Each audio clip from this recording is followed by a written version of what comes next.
Wayanad tourism is going to continue, and in fact Wayanad needs your help.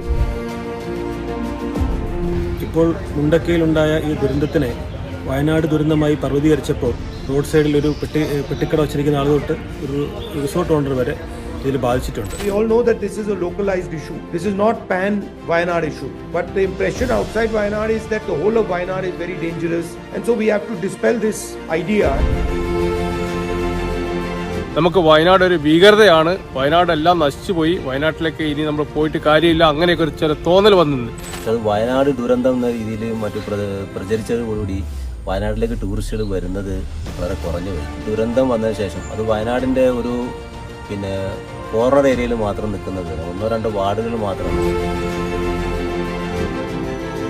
കെട്ടിടത്തിന് വാടക കൊടുക്കണം, ഇതെല്ലാം ഈ കച്ചവടം കൊണ്ടാണ് നടന്നുകൊണ്ടിരുന്നത്. അതിപ്പോൾ നിലച്ചിരിക്കുകയാണ്. വയനാടൊക്കെ ഒരു ഒറ്റപ്പെട്ട